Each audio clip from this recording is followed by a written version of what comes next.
How are you from an injury standpoint? We're pretty good. Well, typical bumps and bruises as you get through the season and play a physical game like we did last Friday night. But we're pretty good. I know it's always a knock on wood answer, but it just seems from an outside perception that you're healthier at this point. Is there any? Is it because of the turf? Is it because the soft shell helmets? I mean, have you even thought about it? A, is it true? Yeah. We're probably healthier and fresher at this point than we were at this same point last year. Now the big challenge is how do we keep that going? Because we're thin. We're thin at a lot of spots. Our depth is a real concern. We went into training camp with a different mindset on how to keep our players fresh and healthy.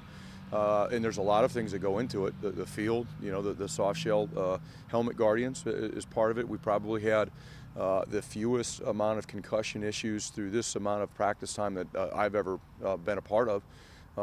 Our players are fresher, right now because of the schedule that we've been able to give them, the days off that we've given them. So I'm happy with where we're at right now. But again, the challenge is going to be how do we keep it up. Larry Stevens, what is he showing you to get that opportunity to be on scholarship this year?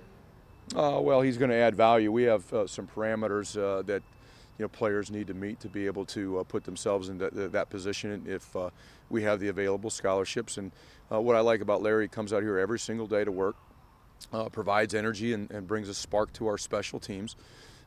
He gave great effort the other night, and he'll continue to show up and make a difference out on the field for us as we go through the season. How much of his value does come on special teams? All of it. Yeah, that's where it's most used, and that's where the biggest value comes is from on that. He really accepts that role.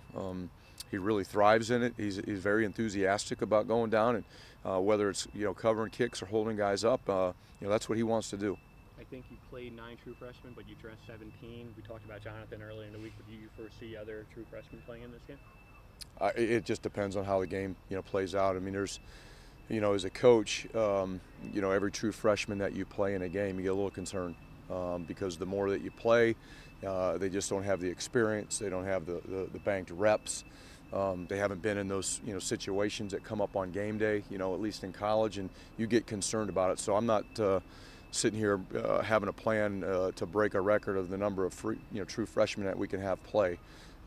It's going to be all based on situation, injuries, and their performance in practice. And then when they do get their opportunity, how do they do? And if they can earn the trust and we believe that they can go out and help our football team win regardless of the situation, then we'll play them. Juwan Harris, how did he look this week in practice? He's had a good week. He's a little rusty. Again, that has nothing to do with this week. It has everything to do with time missed because of a back issue that he had in the summer, and it slowed him in training camp a little bit. But he'll be out there helping us in some capacity on Saturday. I think you have 9 players from Florida on your roster, 3 starters. So you have a message. I mean, have you addressed that situation, the pending hurricane? Just with a couple of individuals, not as a team. We talked. Some of us talked in the locker room with guys. It's really important to make sure that they're comfortable with their family situation. But yeah, we do talk about it. We're well aware of the situation, and we got a game to play. But the first thing that's the most important to all of us here is that our players feel good about their families and their safety, and that they're going to be taken care of in a situation like this. And that's what we all care about. Yesterday on the radio show, I think you said that the best you've seen the offensive line look in that Washington game. What specifically about the line did you like? Well, we ran the ball a little bit better, and we protected the quarterback better. Last year, it's no secret, the quarterbacks took a lot of criticism, and it wasn't just the quarterbacks. We didn't protect the quarterback very well. We played a very good defensive front last Friday night, and we protected the quarterback, and we were able to create holes for our running backs to run, and we were able to move the sticks running the football, and that's what we want to be able to do. And with the combination of those two things, I thought we played our best game. And you look at mental errors, it was the fewest amount of mental errors that our offensive line has had too in the last 13 games. So really pleased, but not where we need to be. We're not a finished product at any spot by any means. We have a long way to go out and play our best football game. And but I do like the progress that we've made, especially at the offensive line. How confident are you in the field goal PAT unit at this point? I'm very confident, but it has to show up on Saturdays. What we see out here at practice, when we go good on good, you know, I see some great days. Yesterday we had the best kicking day that we've had in terms of field goals. We kicked 10 field goals each Tuesday and each Wednesday. I think yesterday we were 9 out of 10. The one that we missed was the 10th one, which was a pretty good distance, you know, pushing 50 yards. But I was really excited about what I saw. And we've seen that through the majority of training camp. But again, the true test is what happens on game day. Another special teams question. CJ Onyechi, why is he a guy that you like out there on specials right now? He's like, you know, anybody else that we want to put out there. You know, one, can he run? Does he have toughness? Does he understand what we're asking him to do? And that's what CJ does. He brings a big physical body that can run, that really wants to help this football team be successful, and he wants to do it on special teams. And we can't find enough of those guys. You know, when we had 4 true freshmen, including the kicker, we had 3 linebackers running down on our first kickoff of the season. We didn't have that last year. You know, we didn't have those linebacker bodies to run down on special teams or, you know, hold up on special teams. So it was good to be able to see those 3 guys go down there. All 3 of them lined up right in a row together. And you know, CJ and Devera and Olakunle, and we'll get to Tyshawn and other guys in the mix also. But really like what CJ and those other guys did last Friday night.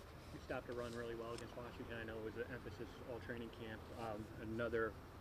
The Eastern Michigan has a pretty good back, Ian Erickson. Is that another challenge, and would you like to see that progress continue? Oh, absolutely, better. You know, we need to play better defense, but you know, you talk about run defense.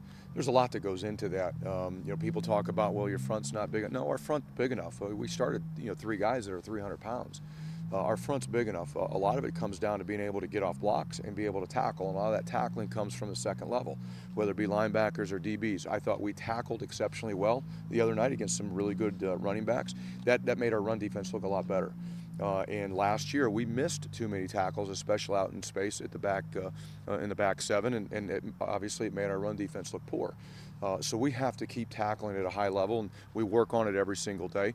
Last Friday night was a big challenge with those running backs. This week's going to be another challenging, running back to defend and tackle out in space. It's going to be that way each week. So that's really what it comes down to.